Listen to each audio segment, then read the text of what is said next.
오늘 이제 우리가 민수기 26장까지 왔는데 민수기 1장에서 민수기 시작했죠. 민수기 시작을 했고 1장에서 시작하면서 제일 먼저 한 것이 뭐냐 하면 인구조사였어요. 인구조사.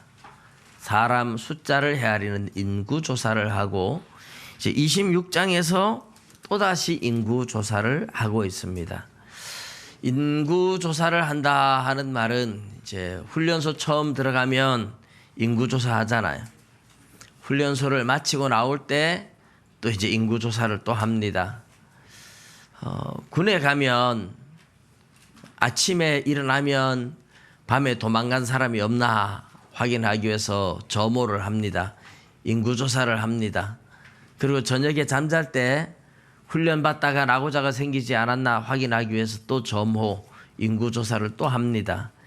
군에 가면 매일매일 아침 저녁으로 점호를 해서 인구조사를 하고, 그리고 이제 훈련소 같은 데 들어갈 때 인구조사하고 나올 때 인구조사하고 이 점호라고 하죠. 그렇게 이제 합니다. 그런데 이 민수기 내용을 처음 시작할 때 뭐라 그랬어요? 광야의 훈련소다. 그렇게 이야기했죠. 훈련소다. 하나님의 학교다 또는 훈련소다. 이렇게 표현을 했습니다. 그래서 처음 들어갈 때 인구조사를 해서 이스라엘 백성들이 광야에 들어와서 몇 명이나 되느냐. 물론 뭐 아기들까지 전부 다 계산한 건 아니고 20세 이상 전쟁에 나갈 만한 하나님의 군대, 싸움에 나갈 만한 그런 젊은 사람들을 조사한 것이죠. 근데 1장에 처음에 이제 인구조사를 했을 때 장정만 60만 3,550명이었어요. 60만 3,550명. 40년의 세월이 지나고 난 후에 이제 광야 끝자락에 모압 평지라고 하는데 여기에서 조금만 이제 요단강만 건너 들어가면 하나님이 주신 약속의 땅 가나안 땅이에요. 이제 이 가나안 땅에 들어가기 전에 마지막으로 광야 생활 다 마치고 인구조사를 또 하는 거예요. 이렇게 인구조사를 해서 보니까 인구조사를 한 결과가 60만 1,730명이었다. 60만 3,550명에서 60만 1,730명, 1,820명 정도가 줄어들었습니다. 근데 요 사건 인구조사하기 바로 전에 무슨 사건이 있었어요? 미디안 여인들한테 유혹을 당해서 우상 숭배하고 간음하고 하다가 행음죄로 하나님께서 진노해서 연병으로 2만 4천 명이나 죽었어요. 2만 4천 명. 2만 4천 명이 죽지 않았더라면 그랬더라면 22,180명 정도 인구가 더 늘어났을 텐데, 그죠? 마지막 시험을 이겨내지 못해가지고 또 그만큼 죽었습니다. 어쨌든 뭐 60만 명 중에서 1,800명 그렇게 많은 수는 아니에요. 거의 60만 3,550명에서 60만 1,730명 비슷한 수, 거의 비슷하다 이렇게 보면 됩니다.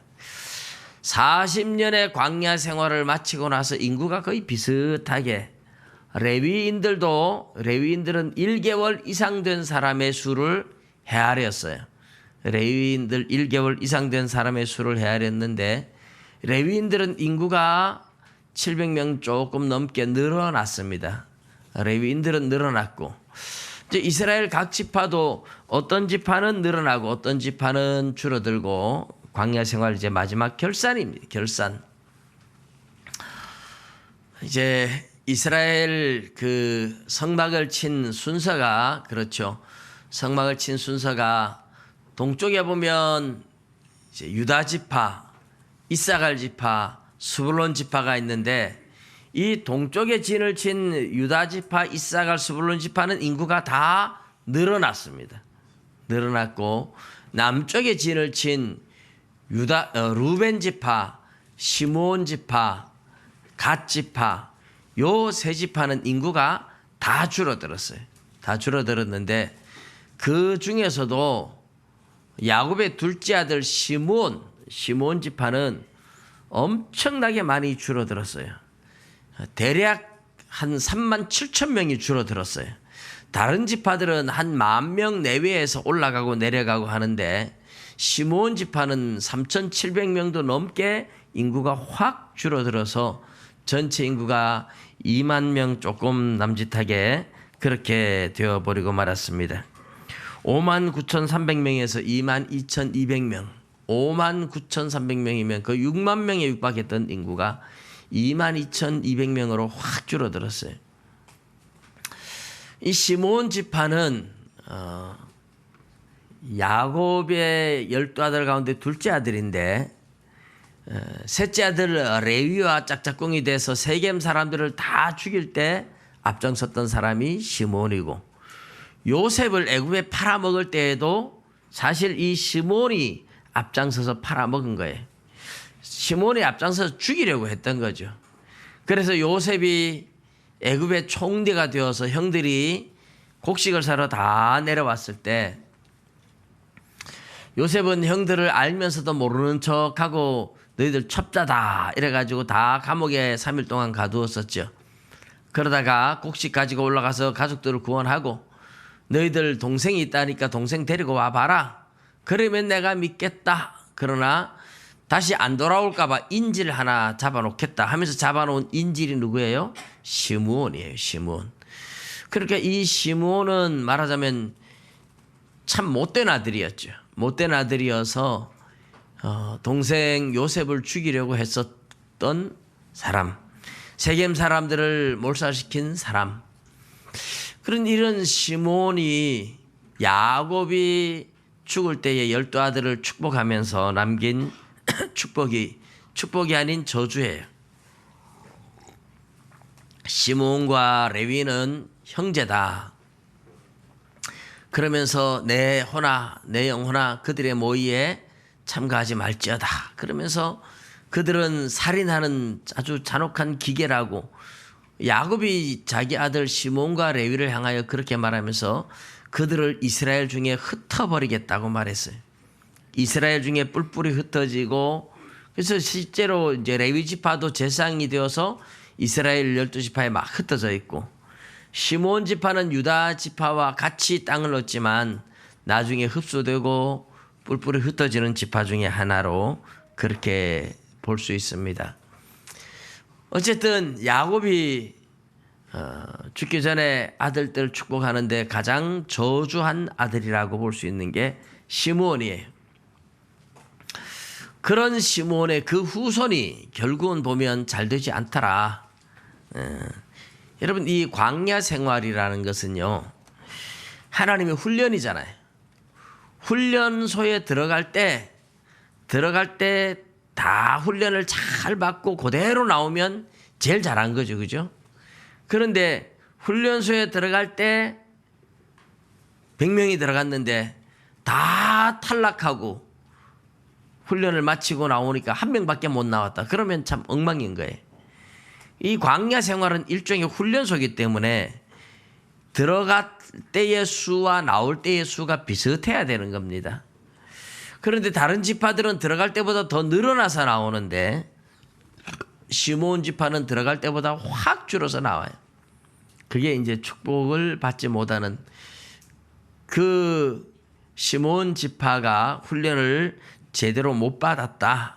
훈련받고 훈련을 통과한 사람이 적다. 이런 의미가 되는 셈이죠. 서쪽에 있는 베냐민 지파, 에브라임 지파, 므낫세 지파 중에서는 에브라임 지파가 제일 인구가 많았지만은 이 에브라임 지파는 인구가 줄어들었어요. 그리고 므낫세 지파와 베냐민 지파는 늘어납니다. 므낫세와 베냐민은 늘어나고 에브라임 지파는 줄어드는데 에브라임 지파가 상당히 교만하죠. 그래서 계속 이스라엘 역사 가운데 보면 교만하게 행하다가 망하기도 합니다. 그리고 북쪽에는 단과 납달리, 아셀 지파가 있는데 단 지파와 아셀 지파는 인구가 늘어나는데 납달리 지파는 인구가 줄어들었습니다. 전체적으로 보면 비슷한데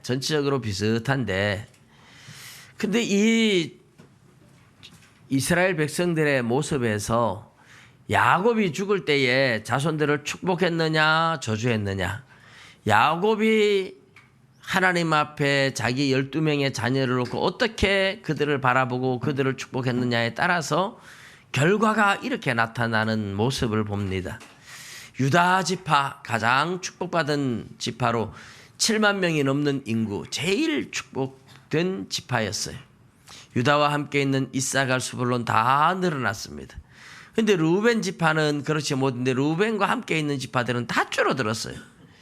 그 지역에 있는 지파들이 다 함께 같이 줄어드는 거죠. 그 중에서 시므온이 가장 많이 줄어들었어요. 서쪽의 에브라임 지파는 좀 교만해서 하나님이 교만을 꺾기 위해서 좀 줄인 것 같아요. 그리고 므낫세와 베냐민은 늘어났고, 단과 납달리, 아셀 지파 중에 납달리만 조금 줄어들었고 단과 아셀 지파는 좀 늘어났다. 전체적으로 비슷하게 나왔다 하는 이야기입니다. 오늘 이 이야기 뒤에 이제 인구를 하나하나 지파마다 다 계수를 했는데, 뭐 이 인구가 몇 명이 늘어나고 몇 명이 줄어들고 이거는 뭐 우리가 굳이 숫자를 알아야 하는 건 아니니까, 다 여러분 외울 필요는 없습니다. 근데 이제 비슷하게 나왔다는 것, 이것이 우리에게, 하나님께서 우리에게 보여주고 싶은 게 있어요. 광야에 들어갈 때의 인구가 60만 3,550명이었는데 광야를 빠져나올 때 인구가 60만 1,730명. 비슷하죠. 어쨌든 비슷해요. 나고자가 좀 생기긴 했지만 비슷해요. 이것은 훈련소를 잘 통과하고 나왔다, 이런 뜻입니다. 훈련을 잘 받았다. 물론 이 이스라엘 백성들은 출애굽 세대는 다 죽었어요. 여호수아와 갈렙 외에는 다 죽었습니다. 그리고 여호수아 갈렙 외에는 다 죽고, 출애굽 세대 다 죽고, 지금 있는 60만 1,730명은 그때 20살 이하의 어린 아이들이거나 광야에서 전부 다 새로 태어난 사람들이, 이 새로 태어났다, 이게 중요한 거예요. 새로 태어났다. 그 새로 태어난 이 사람들이 이제 가나안 땅에 들어가는 겁니다. 여러분, 우리가 훈련소 들어갈 때, 우리 지금 훈련소 들어갔는 동현이 뭐 이제 훈련소 이제 마치고 자대 들어간 거죠. 예, 자대 가서 이 무더운 여름에 고생이 참 많겠죠. 오늘은 또 동현이 생일날이기도 한데 생일상을 뭐 군대에서 받아 먹을 수는 없을 테고, 하여튼 고생을 좀 많이 할 거예요. 그런데 처음에 훈련소 들어갈 때 모습과 몇 주 과정을 거쳐서, 뭐 6주 과정 거쳐서 훈련소를 나올 때 모습과 완전히 새 사람으로 변해 있어요. 요즘 군대는 어떤지 몰라요. 옛날 군대하고 요즘 군대하고 많이 다르죠. 근데 어쨌든 군인 정신이 들어가 있어요. 군인 정신. 이 군인 정신이라는 게 많이 달라요. 훈련소 들어갈 때는 그냥 뭐 누가 불러도 예 이러고 이제, 근데 훈련소 딱 나올 때는 누가 부르면 예 이러고 이제 대답이 다르죠. 예, 그렇습니다. 여러분, 이 군대 제대하고 나와도요, 제대하고 나왔는데 또 중간에 휴가 나왔는데 뭐 물어보세요. 그럼 예, 그렇습니다. 자기도 모르게 습성이 돼 있어요. 예, 그렇습니다. 예, 알겠습니다. 이런다니까요. 이 군인 정신이라는 게 들어가 있어요. 완전히 군에서 새 사람을 만들어 놓는 거죠. 훈련소에서 새 사람을 만들어 놓습니다. 세상에서 느릿느릿 다니고 말도 그렇고 뭐 이러던 사람들이 눈동자가 반들반들해지고 관등성명 복창이 아주 뚜렷하고 큰 소리로 대답하고 예, 알겠습니다. 예, 그렇습니다. 말끝마다 그래. 그 민간인들하고 같이 나오면 휴가 나와서 그렇게 대답 안 해도 되는데, 뭐 물으면 예, 알겠습니다. 예, 그렇습니다. 이렇게 자기도 모르게 그러게 된다니까요. 군인 정신이 들어간 거예요. 이제 새 사람으로 변한 거죠. 새 사람, 사람은 같은데 정신이 바뀐 거예요. 우리 예수님을 믿는 사람들도 성령을 받고 거듭나고 나면 새 사람으로 변했다, 이렇게 말을 하죠. 그리고 새 사람으로 또 변해야 합니다. 천국에 그냥 들어가는 것이 아니라 옛 사람을 벗어버리고 새 사람을 입어야 거듭나고 새 사람이 돼야만 천국에 들어가는 겁니다.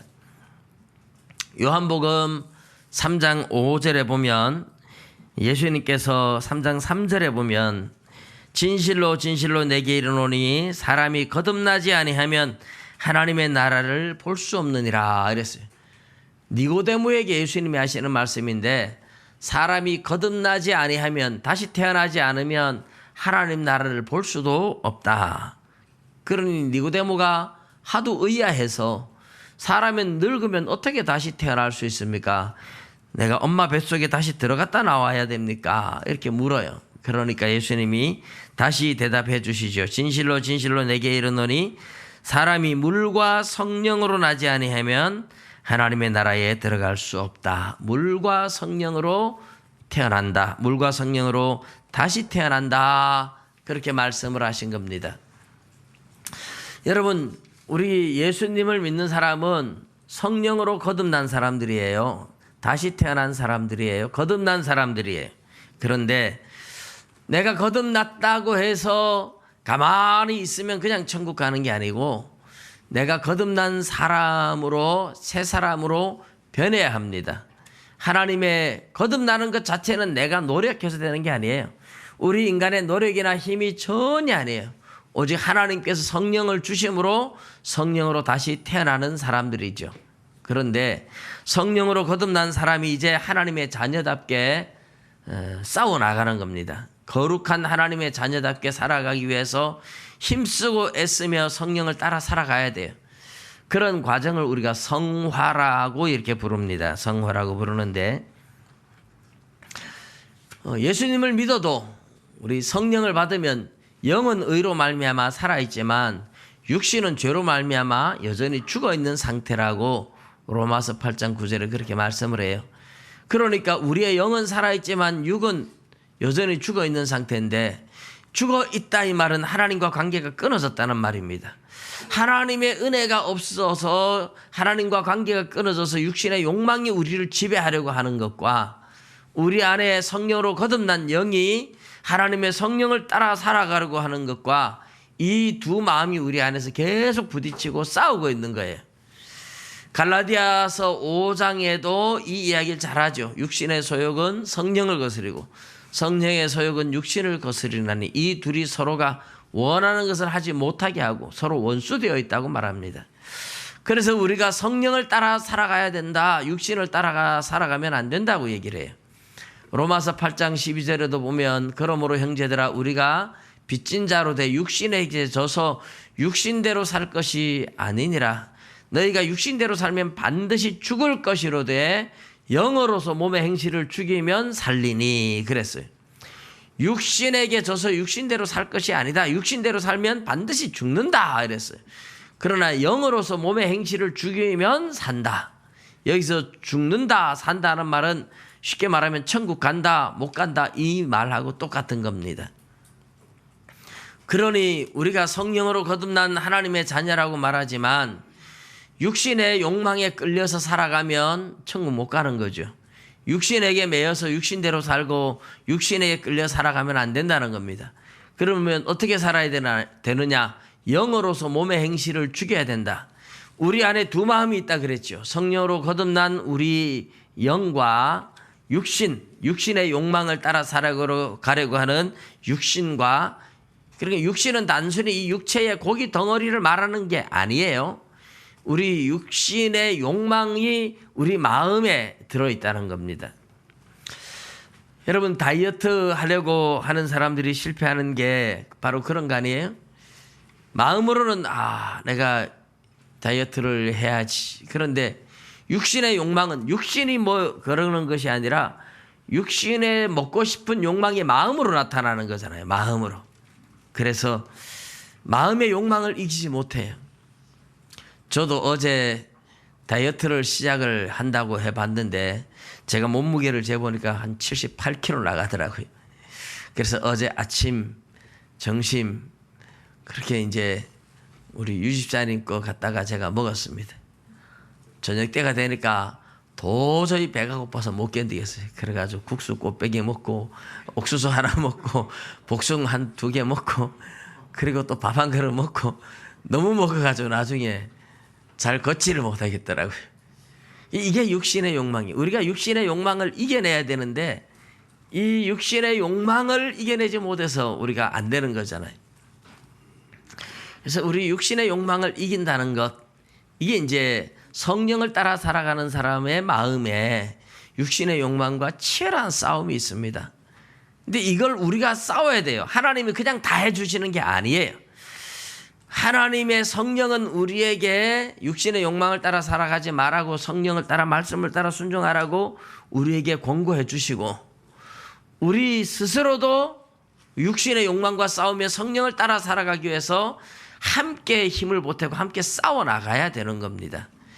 그것을 에베소서 4장 23절 24절에 잘 이야기하죠. 에베소서 4장 22절에서 24절을 보면 이렇게 기록합니다. 너희는 유혹의 욕심을 따라 썩어져가는 구습을 따르는 옛사람을 벗어버리고 오직 너희의 심령이 새롭게 되어 하나님을 따라 의와 진리의 거룩함으로 지으심을 받은 새 사람을 입으라. 그러니까 우리 육신의 구습을 따르는, 썩어져가는 구습을 따르는 옛사람이 여전히 있어요. 욕심대로 살고 싶은 것들이 많다 말이에요. 욕망을 따라 살아가고 싶은 것들이 많고, 야망을 따라 살아가고 싶은 게 많고, 자존심과 고집과 혈기를 부리면서 살아가는 것들이 다 썩어져 가는 구습을 따르는 옛사람이다. 그렇게 말씀을 하는 겁니다. 예. 그런데 이제 우리가 의와 진리의 거룩함으로 지으심을 받은 새 사람을 입는 것, 이 새 사람이에요. 새 사람을 입어야 되는 거예요. 이것은 우리가 싸워야 할 싸움이기 때문에 이렇게 새 사람을 입으라 이야기하고 있습니다. 골로새서 3장 9절에서 10절에도 이렇게 말합니다. 너희가 서로 거짓말을 하지 말라. 옛사람과 그 행위를 벗어버리고 새 사람을 입었으니 이는 자기를 창조하신 이의 형상을 따라 지식에까지 새롭게 하심을 입은 자니라. 옛사람과 그 행위를 벗어버리고 새 사람을 입었다. 우린 새 사람 된 거예요. 그런데 이렇게 새 사람을 입었으니까 뭐 하지 말라고요? 거짓말 하지 마라. 옛 사람과 그 행위를 벗어버려라. 우리에게 이야기합니다. 지식에까지 새롭게 하심을 입은 우리가 새 사람으로 살아가야 되는 거죠. 옛 사람은 뭡니까? 옛 사람은 갈라디아서 5장 19절 21절에 잘 설명하고 있습니다. 육체의 일은 분명하니 곧 음행과 더러운 것과 호색과 우상숭배와 주술과 원수 맺는 것과 분쟁과 시기와 분냄과 당 짓는 것과 분열함과 이단과 투기와 술취함과 방탕함과 또 그와 같은 것들이라. 전에 너희에게 경계한 것 같이 경계하노니 이런 일을 하는 자들은 하나님의 나라를 유업으로 받지 못할 것이요. 이런 일을 하는 자들은 하나님의 나라를 뭐 한다고요? 유업으로 받지 못할 것이요. 천국에 못 들어간다 이 말입니다. 천국에 못 들어간다. 옛사람이에요. 구습을 따르는 옛사람이에요. 썩어져가는 구습을 따르는 옛사람의 모습. 시기하고 질투하고 미워하고 수군거리고 당짓고 다 옛사람이에요. 여러분, 우리가 하나님의 자녀답게 거룩함을 입었으면 이제는 옛사람의 모습 이런 거 벗어버려야 돼. 서로 미워하고 시기 질투하고 욕심 부리고 싸우고 수군거리고 비방하고, 이거는 옛사람이라는 겁니다. 새 사람은 어때요? 의와 진리의 거룩함으로 지으심을 받은 새 사람. 사랑하고 기뻐하고 화평하고 오래 참고 성령의 열매를 맺는 것이 바로 그런 거예요. 선한 것을 좋아하고 선한 말을 하는 거죠. 여러분, 우리에게 이 싸움이 아직 있지 않습니까? 우리에게 옛사람의 모습이 완전히 사라졌습니까? 옛사람이 아직 남아 있어요. 옛사람이 우리에게 다 벗어지고 우리가 완전히 새 사람이 되어 있으면 옆에 계신 분들이 천사 같다 이렇게 말할 거예요. 옆에 계신 분들 보고 내가 보니 천사 같습니다 한번 해보세요. 천사 같습니까? 진짜 천사 같으면 새 사람이 된 거예요. 예, 누가 봐도 내가 보면 당신은 천사 같습니다. 이런 소리를 듣는다면 그 사람은 완전히 새 사람이 된 거예요. 그런데 새 사람을 입었는데도 아직까지 옛 사람의 모습을 벗어버리지 못해서 사람들 앞에서는 천사 같은 얼굴을 하고 천사 같은 말을 하는데 하는 행동을 보면 여전히 시기 질투가 있고 욕심이 있고 고집이 있고 자존심이 있고 혈기가 있고 아직까지 우리가 완전한 새 사람이 못 되었다는 얘기죠. 이 새 사람으로 태어나기 위해서 우리가 싸워야 할 싸움들이 남아있는 겁니다. 훈련소 들어갈 때 나오고 나올 때 다르듯이 새 사람이 돼서 나온 우리 동현이 군에서 오늘 동현이 생일이라고 내가 얘기하면서 했다니까 오늘 자리에 와 앉아 있어요. 휴가 나왔는가 봅니다. 예, 새 사람으로 변해서 왔잖아요. 머리도 빡빡 깎고. 이 새 사람이 이제 여러분 이 민수기 26장에서 우리에게 이야기하고 있는 것은 이 민수기에서는요 출애굽한 사람들이 광야에서 불순종하다 다 죽고 새로 태어난 사람들이 가나안에 들어간다 이 말을 하는데 이것이 하나의 모형이잖아요. 이것이 모형이라는 말이죠.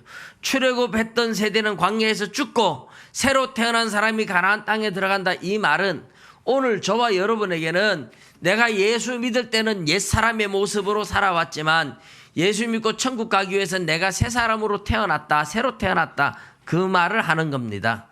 예수 믿기 전에 우리는 어떻게 살았어요? 혈기를 부리고 욕심을 부리고 우리의 야망으로 살았고 시기와 질투와 미워하고 싸우고 다투고 수군거리고 술 취하고 방탕하고 물론 그렇지 않은 사람들도 있었겠지만 예수 안 믿을 때는 대체로 그렇게 삽니다.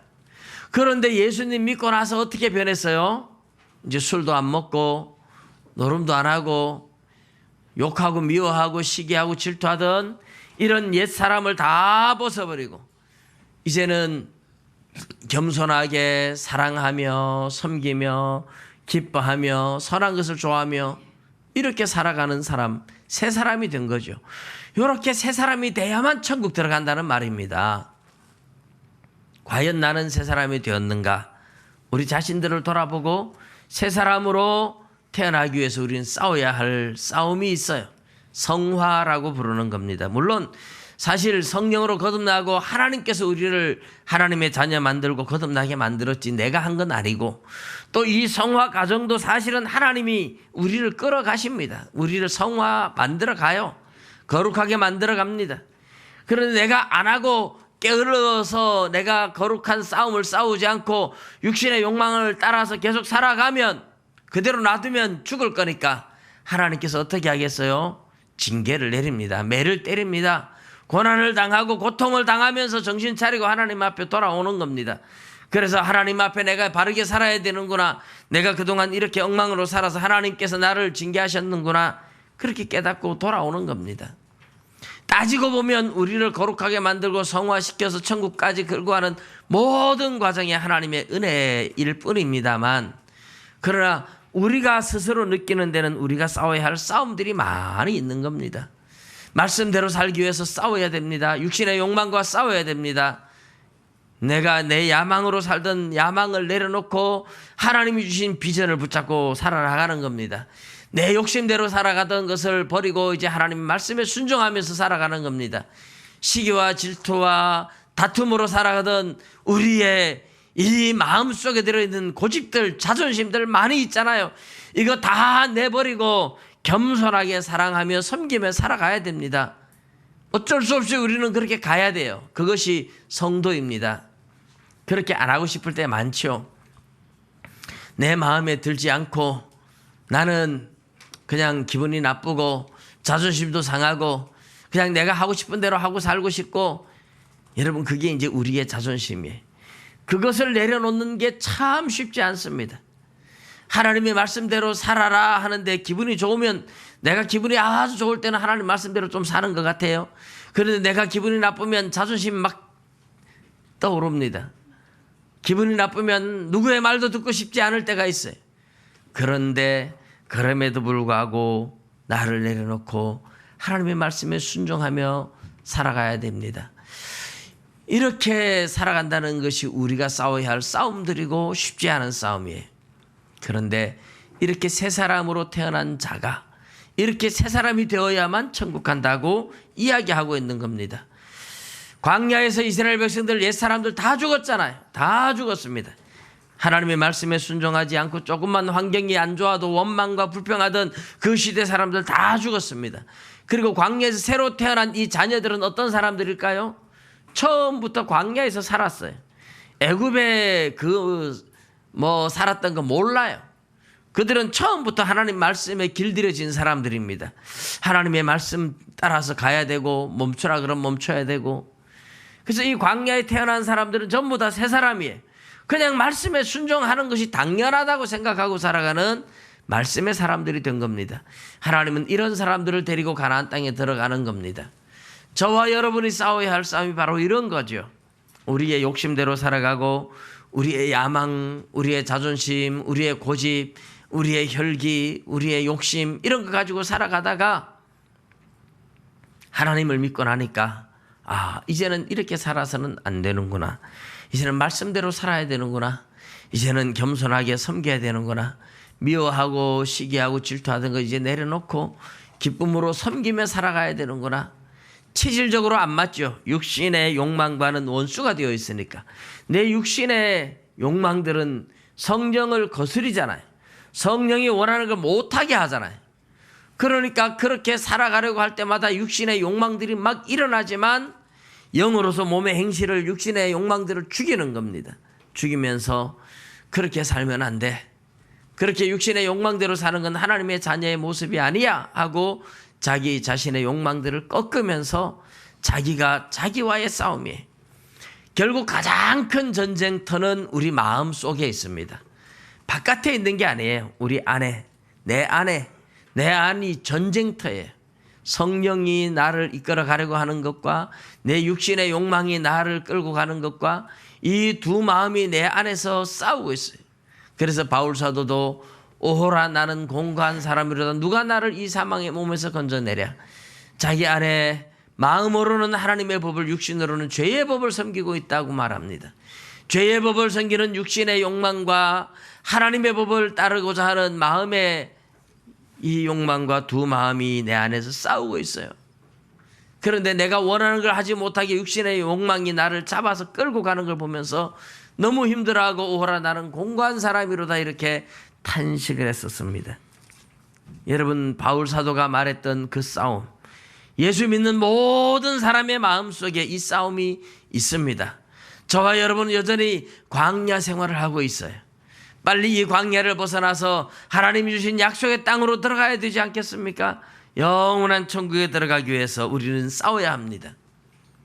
이 싸움을 게을리하면 분명히 알아야 될 것은 이 싸움을 게을리하는 하나님의 자녀, 나는 하나님을 믿고 천국 백성임에도 불구하고 그냥 내가 하고 싶은 대로 하고 살지, 도저히 나는 자존심 못 꺾겠어, 도저히 나는 욕심을 못 버리겠어, 마지막에 슬픈 일을 당할 겁니다. 하나님의 징계가 그 사람의 육신의 욕망들을 꺾지 못하고 육신대로 살아가는 사람을 천국 데려가기 위해서 하나님이 징계를 내려서 많은 고난을 통해서 아픔을 통해서 하나님이 그 영혼을 다듬어야 하기 때문에 고통을 당할 겁니다.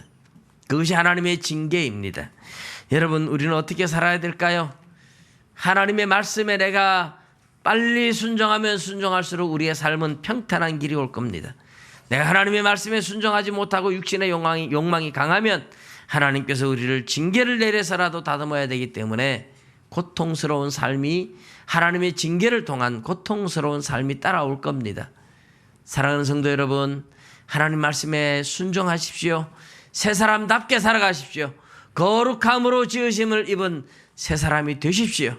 그래야 우리의 삶에 평탄함이 있고 하나님 나라에 들어가기에 합당한 그릇이 될 겁니다.